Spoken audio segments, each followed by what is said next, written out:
संपत्ति अंतरण अधिनियम 1882 इसका पूरा नाम है। और इसमें आज हम लोग पढ़ेंगे संपत्ति अंतरण की परिभाषा। देखो ध्यान रखना, संपत्ति की परिभाषा और संपत्ति अंतरण की परिभाषा दोनों अलग अलग हैं। अगर पेपर में कभी धोखे से संपत्ति की परिभाषा पूछ ली जाए तो ये धारा 5 मत लिख देना। धारा 5 में संपत्ति अंतरण की परिभाषा है, ना कि संपत्ति की। और एक खास बात बता दें कि संपत्ति की परिभाषा टीपीए में, उसका शॉर्ट फॉर्म जो है उसमें नहीं है। यानी कि टीपीए में संपत्ति शब्द परिभाषित ही नहीं है। परिभाषा किसकी दी गई है? संपत्ति अंतरण की। और संपत्ति अंतरण की परिभाषा से मतलब ये है कि संपत्ति का अंतरण किन लोगों के बीच में कैसे और कब होगा। इस परिभाषा का मतलब ये है, आपको समझना। संपत्ति क्या है ये अलग मैटर है, लेकिन संपत्ति अंतरण क्या है यहाँ आपको ये सीखना। तो धारा 5 में संपत्ति अंतरण की परिभाषा, और इसमें ये बताया गया है कि कोई जीवित व्यक्ति, अब एक या एक से अधिक हो सकते हैं। देखो यहाँ जो बात हो रही है वो पक्षकारों की बात हो रही है। आप हेडिंग पक्षकार करके भी डाल सकते हो, इससे पक्षकार कौन होगा। तो कोई जीवित व्यक्ति एक जीवित व्यक्ति को या एक से अधिक जीवित व्यक्ति को, स्वयं को, तो जो पक्षकार होंगे वो यही हैं, एक या एक से अधिक जीवित व्यक्तियों को या फिर स्वयं को अंतरण कर सकता है। कैसी संपत्ति अंतरण करेगा यह ध्यान रखना है। वर्तमान में करेगा या भविष्य में। तो एक जीवित व्यक्ति किसी अन्य जीवित व्यक्ति को, एक से अधिक भी हो सकते हैं, वर्तमान में या भविष्य में संपत्ति का अंतरण कर सकता है। संपत्ति होनी चाहिए और उसका अंतरण होना चाहिए। इतनी चीजें आपको हेडिंग में लिखना है। और इसका मतलब ये हुआ कि ये अंतरण हो गया। देखो टीपीए में जो आप कॉन्ट्रैक्ट पढ़ चुके हो, कॉन्ट्रैक्ट लागू होता है। क्योंकि संपत्ति का अगर आपको अंतरण करना है, वो अंतरण के तरीके यहाँ दिए गए हैं। उन अंतरण के तरीकों में चाहे कोई सा भी तरीका अपनाना, आपको प्रस्ताव करना होगा, स्वीकृति देनी होगी, जरूरत पड़ने पर प्रतिफल भी देना होगा। अब ध्यान दो, संपत्ति अंतरण में आपको कौन कौन मिला? जीवित व्यक्ति। पक्षकार कैसे होंगे? जीवित व्यक्ति। अब पक्षकार कितने होते हैं? 2। एक क्रेता, अगर विक्रय यूज करें हम लोग तो एक क्रेता दूसरा विक्रेता, दोनों जीवित होने चाहिए। अगर हम और अन्य की बात करें तो पक्षकारों में 2 पक्षकार होते हैं। एक अंतरक होता है, अंतरणकर्ता। तो ये 2 पक्षकार होंगे, अंतरिकी कह सकते हो इसे, 2 पक्षकार। अब ये दोनों जिंदा होने चाहिए, जीवित। अच्छा, जीवित का मतलब आप क्या लगाते हो?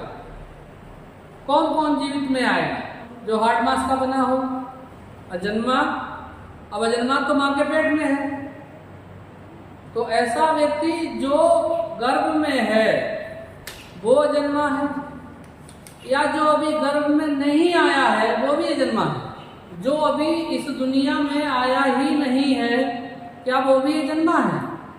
भाई चलो माँ के गर्भ में आ गया है तो हम उसको मान लेते हैं कि वो निश्चित समय के बाद इस दुनिया में पैदा कर लेगा।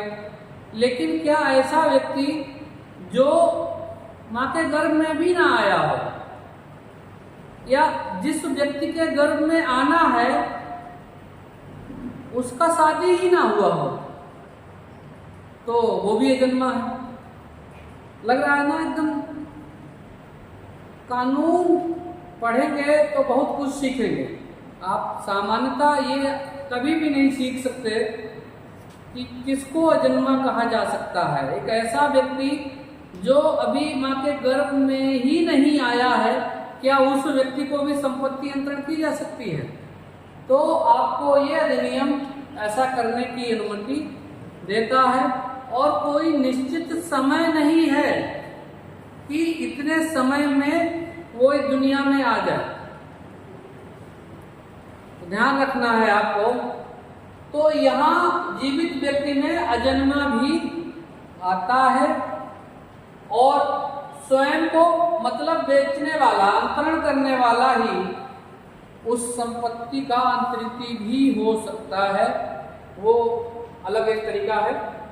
अच्छा, अंतरण आप चाहे अभी कर दें चाहे भविष्य में कर दें, अंतरण हो जाएगा। वो आपको उसी अंतरण डीड में ये लिखना पड़ेगा कि इसका हक कब जाएगा। अंतरण के जो 6 तरीके हैं उन्हीं में से आपको पता लग जाता है कैसा अंतरण होता है। इतना ध्यान रखना है कि जब आप संपत्ति का अंतरण कर रहे हैं उस समय संपत्ति होनी चाहिए। जो संपत्ति है उसी का अंतरण हो सकता है। जो संपत्ति आपके भविष्य में आएगी, आपकी बनेगी, उस संपत्ति का आप अंतरण आज नहीं कर सकते। और अंतरण करना है, अंतरण के तरीके हो सकते हैं, है ना। ये लिखित हो सकती है, ये मौखिक हो सकती है। इतना आपको ध्यान रखना। तो इतनी हेडिंग डाल के इस परिभाषा को, यानी इस सवाल को धारा 5 को आपको लिखना है। अब ध्यान दो, जीवित व्यक्ति यानी कि अंतरण करता जीवित होना चाहिए। तो अब जीवित में अब ध्यान रखो, जीवित होने के साथ साथ ये सक्षम होना चाहिए। सक्षम की बात जो है आप कॉन्ट्रैक्ट में पढ़ चुके हैं पहले से ही कि अंतरण कौन कर सकता है, संविदा कौन कर सकता है। तो संविदा करने में जो व्यक्ति सक्षम है वही व्यक्ति यहाँ अंतरण करने में भी सक्षम है। तो अब सक्षमता की बात, तो सबसे पहले कि वो वयस्क होना चाहिए। अगर वो व्यक्ति अवयस्क है तो ना तो वो संविदा कर सकता है और ना अंतरण कर सकता है। संविदा करने में जो व्यक्ति अक्षम है वो अंतरण करने में भी टीपीए में अक्षम माना गया, क्योंकि संविदा विधि इस पर लागू होती है। तो यहाँ देखना है, तो वयस्क होने की उम्र आपको पता है कितनी? हाँ, सामान्यतः 18 वर्ष आपको ये उम्र है। क्या इसके अलावा भी कोई उम्र होती है वयस्क होने की? 21 वर्ष। 21 वर्ष कब उम्र होती है? ऐसी कोई शर्त आपको पता है क्या? हर बार 21 वर्ष में हर व्यक्ति वयस्क होता है या कोई खास व्यक्ति वयस्क होता है? इतना ध्यान रखना है। सारे लोग 18 वर्ष में ही सामान्यतः वयस्क हो जाते हैं। ये 21 वर्ष जो है कुछ लोगों के लिए है, और ये वो लोग हैं जिनका गार्जियन न्यायालय के द्वारा नियुक्त किया जाता है। तो यहाँ आपको ध्यान रखना है वयस्कता की। तो वयस्क होना चाहिए। वयस्क होने के साथ साथ वो व्यक्ति स्वास्थ्यचित होना चाहिए। स्वास्थ्यचित आप पढ़ चुके हो कॉन्ट्रैक्ट में, है ना। चित्त जिसका स्वस्थ हो, चित्त मतलब दिमाग, निर्णय लेने की क्षमता जिसमें हो, क्योंकि अंतरण कर रहा है व्यक्ति तो उसे अपने हित अहित के बारे में पता होना चाहिए। तो जो व्यक्ति अपना हित अहित समझता है, निर्णय ले सकता है, वही व्यक्ति स्वस्थचित है। अस्वस्थ चित्त व्यक्ति अंतरण नहीं कर सकता। अगर करता है तो वो शून्य माना जाएगा। ठीक है, यहाँ ध्यान रखना। अच्छा, अगर व्यक्ति अस्वस्थ चित्त है, वो जब अस्वस्थ है तब वो अंतरण नहीं कर सकता। लेकिन अगर कुछ समय के लिए, कुछ अंतराल के लिए वो व्यक्ति स्वस्थ होता है, उस समय वो संविदा कर सकता है। तो जब वह स्वस्थ है किसी अंतराल के लिए, उतने में अगर वो संविदा की गई तो संविदा मान्य होती है। ठीक है।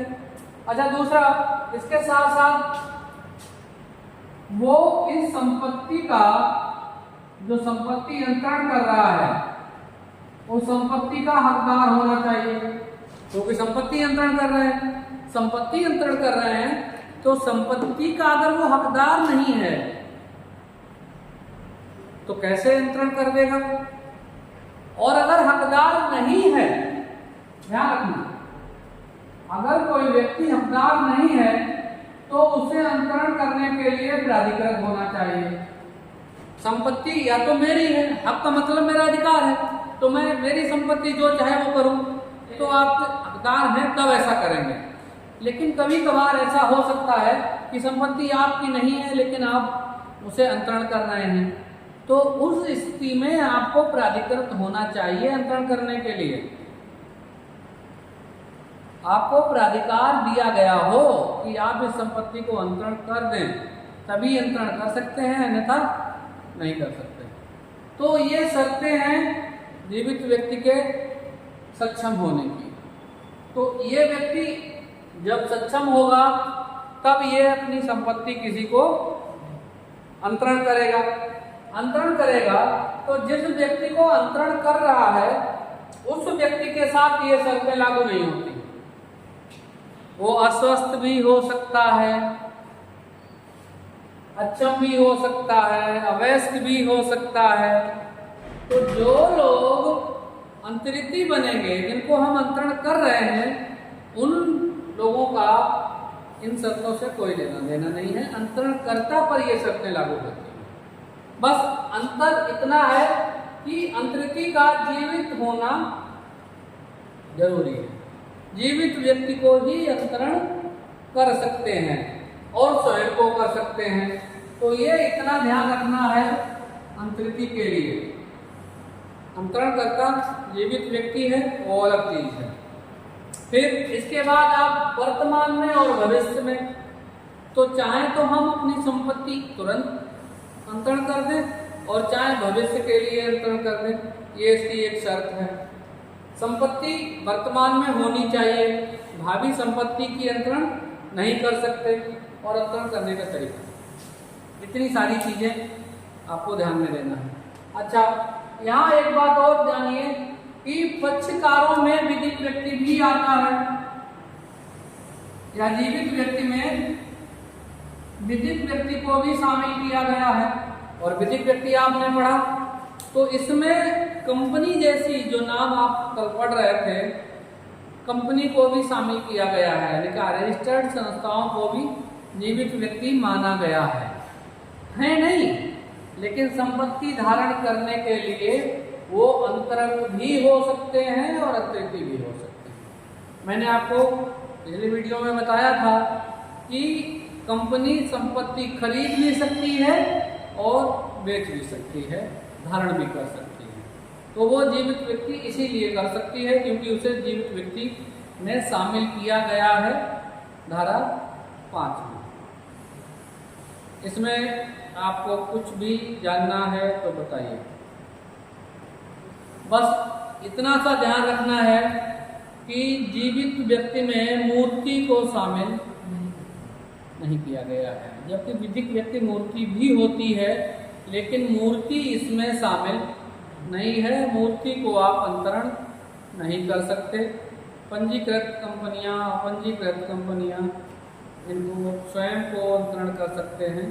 बस संपत्ति मौजूद होनी चाहिए। ये सब बातें आपको ध्यान में रखनी है।